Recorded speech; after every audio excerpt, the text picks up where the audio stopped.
மீனராசிக்கார அன்பர்கள் அனைவருக்கும் எனது அன்பு கலந்த 2025 ஆங்கில புத்தாண்டு நல்வாழ்த்துக்கள். நான் உங்கள் அஸ்ட்ரோ ஜுன்னதுரை புலிமசிக்கூத்தூர் பெரம்பலூர் மாவட்டம். இந்த 2025ஆம் ஆண்டு மீனராசிக்காரர்களுக்கு எப்படிப்பட்ட பலன்கள் ஏற்படும், நடக்கக்கூடிய சாதக பலன்கள் என்ன, பாதக பலன்கள் என்ன, எந்தெந்த விஷயங்களில் கவனமாக இருக்க வேண்டும், எந்த விஷயங்களை துணிந்து செய்யலாம், அதாவது இந்த 2025ஆம் ஆண்டு அதிர்ஷ்டகரமான ஆண்டாக மாற்றுவதற்கு செய்யக்கூடிய வழிபாடுகள் என்ன, பரிகாரங்கள் என்ன, மீனராசிகர்கள் என்ன செய்ய வேண்டும் என்பதை பற்றி இந்த காணொலியிலே பார்ப்போம். இதுபோன்ற தொடர்ந்து ஜோதிட தகவல்களை பெறவும், தமிழ் மாத ராசி பலன்களை தெரிந்து கொள்ளவும் நமது சேனல் அஸ்ட்ரோ ஜுன்னதுரையை சப்ஸ்கிரைப் செய்து கொள்ளுங்கள், லைக் பண்ணுங்கள், நண்பர்களுக்கு ஷேர் பண்ணுங்கள். இந்த 2025 அப்படிங்கிறது 9ஆம் நம்பர், செவ்வாயுடைய ஆதிக்கம் நிறைந்த வருடம். அதுவும் பார்த்தீங்கன்னா தமிழ் வருஷத்தில் இந்த குரோதி வருஷத்துடைய ராஜா கூட பார்த்தீங்கன்னா செவ்வாய் தான். அப்போ முழுக்க முழுக்க செவ்வாயுடைய ஆதிக்கம் நிறைந்த வருடம், முருகப்பெருமானுடைய அருள் நிறைந்த வருடம், முருகப்பெருமானுடைய பக்தர்கள் அதிகமாக கூடிய வருடம், முருகப்பெருமானுடைய வழிபாடு அதிகரிக்கக்கூடிய வருடம், பூமியை தொழிலாக செய்பவர்கள், ரியல் எஸ்டேட் தொழில் செய்பவர்களுக்கு யோகம், அதே போல் பார்த்தீங்கன்னா விவசாயத்துறை தொழில் செய்பவர்களுக்கு யோகம், இயந்திரத்தை வைத்து தொழில் செய்பவர்களுக்கு யோகம். அதனால் பார்த்தீங்கன்னா இயந்திரத்துடைய புதிய இயந்திரம் கண்டுபிடிப்பு, இயந்திரத்துடைய பயன்பாடு அதிகமாகும். அதே போல் பார்த்தீங்கன்னா இந்த இயந்திரத்துடைய பயன்பாடு அதிகமாக வேலை இழப்புகள் ஏற்படுவதற்கு வாய்ப்பு இருக்கிறது. ஏன்னா செவ்வாய் தான் உத்தியோக காரகணம். அதே போல் போர், சண்டை, யுத்த, இராணுவம் இதுக்கும் செவ்வாய் தான் காரகத்துவம். அப்போ நாடுகளுக்குள்ள எல்லை பிரச்சனை ஏற்பட்டு எப்போ பார்த்தாலும் போர், பதட்டம்ங்கிற படபடப்பாவை கொண்டு போகக்கூடிய வருடம், சாலை விபத்துகள் அதிகமாக இருக்கக்கூடிய வருடம், கவனமாக இருக்க வேண்டும். அதே போல் புரட்சிக்காரகன் செவ்வாய், புரட்சி வெடிக்கக்கூடிய அமைப்பு எல்லாம் இருக்கிறது. ஆக இந்த இப்படிப்பட்ட 2025ஆம் ஆண்டு மீனராசிக்காரர்களை பொறுத்த வரைக்கும் உங்கள் ராசிக்கு முதல்ல சனி பெயர்ச்சி வரார். மார்ச் 29ஆம் தேதி மீனராசிக்காரர்களுக்கு விரயச்சனியிலிருந்து ஜென்ம சனியாக மாறுறார், 7.5 நாட்டு சனியில். அப்போ விரயச்சனியாக மார்ச் 29ஆம் தேதி வரைக்கும் நடக்கிறார். சுப விரயங்களை ஏற்படுத்தணும். அதாவது அறிவாளிக்கு வந்தால் சுப செலவு, முட்டாளுக்கு வந்தால் கர்ம செலவுங்கிற மாதிரி சுப செலவு, வீடு கட்டுறது, கிடா வெட்டுறது, காது குத்துறது, இந்த மாதிரியான வீட்டை ரிப்பேர் பார்க்குறது, இந்த மாதிரியான சுப நிகழ்ச்சிகள், கல்யாணம், இந்த மாதிரியான சுப நிகழ்ச்சிகள் செய்து அதன் மூலமாக இந்த தண்ட செலவுகளை, கர்ம செலவுகளை குறைத்து கொள்ளலாம். அதே போல் பார்த்திங்கன்னா இந்த விரயச்சனை நடக்கும் பொழுது பயணங்களிலே கவனமாக இருக்க வேண்டும். வண்டி வாகனங்களில் ரொம்ப கவனமாக இருக்கணும். நம்பிக்கையின் பேரில் எதுவும் செய்யக்கூடாது. பணத்தை சேமிக்க எவ்வளவு தான் வருமானம் வந்தாலும் பணத்தை சேமிக்க முடியாத சூழ்நிலையை தொடர்ந்து கொடுத்துக்கிட்டே இருக்கும். அப்போ விரயச்சனியாக மார்ச் 29ஆம் தேதி வரை இருக்கிறாரு. அதன் பிறகு ஜென்மசனியாக வருகிறார். பொதுவாகவே ஜோதிட சாஸ்திரத்திலேயே ஒருத்தருக்கு கோச்சாரத்தில் அஷ்டமச்சனி, 7.5 நாட்டு சனியில் ஜென்மசனி, பாதசனி, விரயச்சனியை விட ஜென்மசனி காலம் என்பது கொஞ்சம் கஷ்டமான காலம்.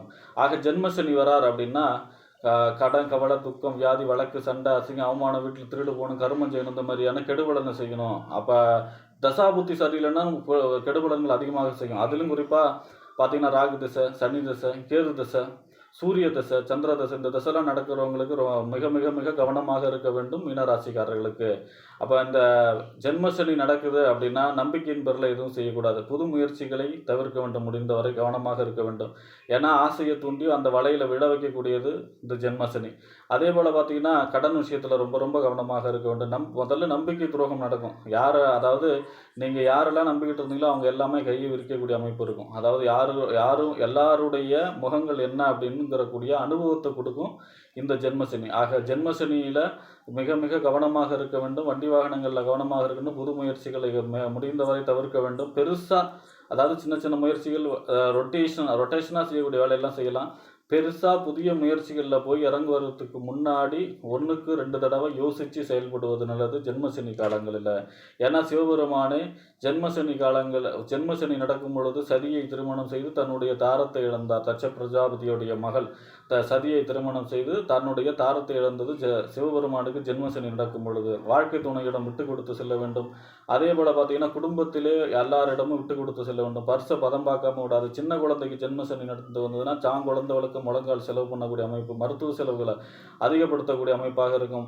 வாலிப வயது உள்ளவர்களுக்கு படிப்பில் ஆர்வத்தை குறைச்சி கவனத்தை சிதற வைக்கக்கூடிய அமைப்பு இருக்கும். பெண்கள் விஷயத்தில், அதாவது காதல் விஷயத்தில் ரொம்ப ரொம்ப கவனமாக இருக்க வேண்டும். இந்த மாதிரியான விஷயங்கள் எல்லாம் இந்த ஜென்மசனி செய்யும். தொழில் போட்டிகள், பொறாமைகளை ஏற்படுத்தி தொழிலில் முடக்கத்தை ஏற்படுத்துவதற்கு வாய்ப்பு இருக்கிறது.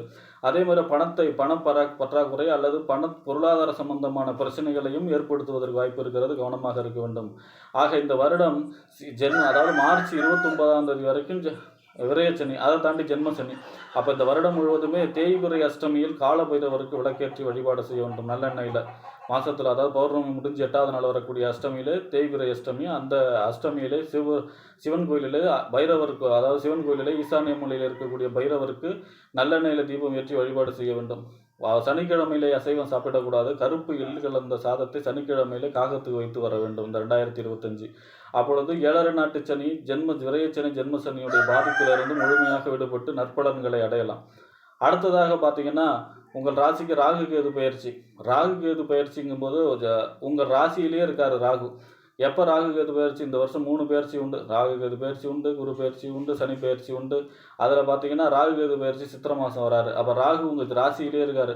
ராகு ஜென்ம ராகு ராசியில் இருக்காருன்னா, அதாவது பேராசை கிரகம் ராகு. அப்போ ஏதாவது ஒரு பேராசையில் போய் மாட்டிக்க கூடாது நம்மளா. அதாவது ஒருத்தனை ஏமாற்றணும்னா அவங்ககிட்ட கருணை எதிர்பார்க்கக்கூடாது, அவன் ஆசையை தூண்டணும்னு சொல்கிறாங்களே, அந்தமாரி நம்மளோட ஆசையை தூண்ட நிறைய பேர் வருவாங்க. அந்த விஷயங்கள்லாம் ரொம்ப ரொம்ப கவனமாக இருக்க வேண்டும். 1 லட்சம் போட்டால் 2 லட்சம், 2 லட்சம் போட்டால் 4 லட்சம், இந்த மாதிரி நம்மளோட ஆசையை தூண்ட வைப்பாங்க. அதெல்லாம் ரொம்ப ரொம்ப கவனமாக இருக்க வேண்டும். அதாவது ஜென்ம ராகு 12ஆம் இடத்துக்கு வந்துடுவார் சித்திரை மாதத்திற்கு பிறகு. பொதுவாக பாவ கிரகங்கள் மறைவு ஸ்தானங்களில் இருப்பது சிறப்பு இல்லையா? 12ஆம் இடத்துல ராகு வரும்போது வெளிநாடு சம்பந்தமான முயற்சிகள் வெற்றி பெறும். வெளிநாடு, அதாவது புதிய உங்கள் நல்ல வேலை, வெளிநாட்டில் நல்ல வேலை, நல்ல சம்பளம். அதுவும் பார்த்தீங்கன்னா குருவுடைய 9வது பார்வையோடு ராகு இருப்பார் 12ஆம் இடத்துல. அப்போ சுபராகு, கோதண்ட ராகுவாக செயல்படும் பொழுது 12ஆம் இடம் என்பது விரயஸ்தானம், அயன சயன போகஸ்தானம், வெளிநாடு சம்பந்தமான ஸ்தானம். அப்போ வெளிநாடு சம்பந்தமான முயற்சிகள் கைகூடும். வெளிநாடு நல்ல வேலை, நல்ல சம்பளம் கிடைக்கக்கூடிய அமைப்பு. ஏற்றுமதி இறக்குமதி தொழில் செய்பவர்களுக்கு யோகமான காலம். டிரான்ஸ்போர்ட் தொழில் செய்பவர்களுக்கு யோகமான காலமாக இருக்கும். 12ஆம் இடத்திலே ராகு சித்திரை மாதத்திற்கு பிறகு, ராகு பயிற்சிக்கு பிறகு. அடுத்ததாக உங்கள் ராசிக்கு கேது.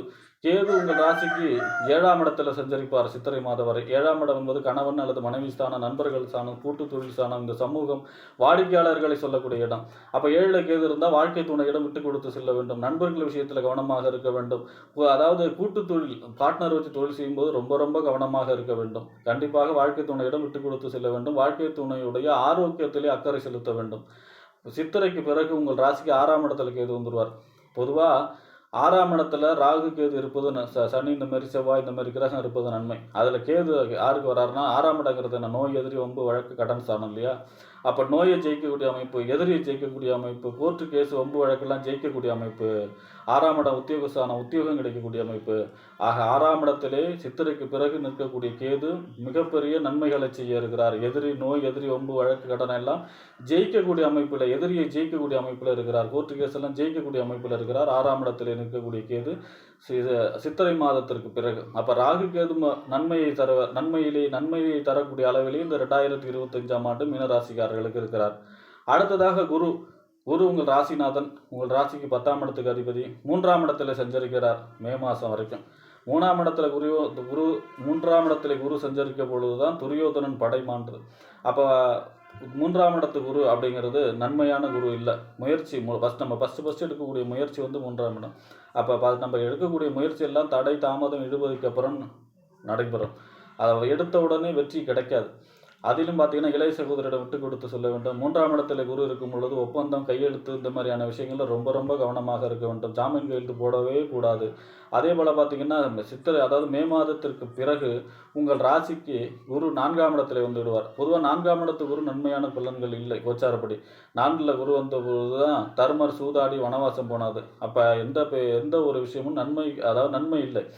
நம்பிக்கையின் பேரில் யாரையும் நம்பி எதுலையும் இறங்கக்கூடாது அப்படிங்கிறது தான் இந்த குருவும் சனியும் இந்த வருஷம் சொல்லக்கூடிய அமைப்பு. அப்போ 4ஆம் இடத்து குரு நாதித்த குருன்னு கூட சொல்லுவாங்க. உங்களுடைய சொந்த பந்தம், உறவினர்கள், நீங்கள் யாரெல்லாம் நம்பி இருந்தீங்களோ எல்லாருமே உங்களுக்கு உதவி செய்யாமல் வேடிக்கை மட்டும் பார்க்கக்கூடிய அமைப்பு இருக்குது. அதனால் கண்டிப்பாக முன்னெச்சரிக்கையாக எந்த விதமான பெரிய முயற்சிகள் இல்லாமல் இருக்கிறத வச்சு கஞ்சி குடிச்சிட்டு போங்கிற பாலிசி கையில் எடுத்து இந்த 2025ஆம் ஆண்டு ஓட்டணும்.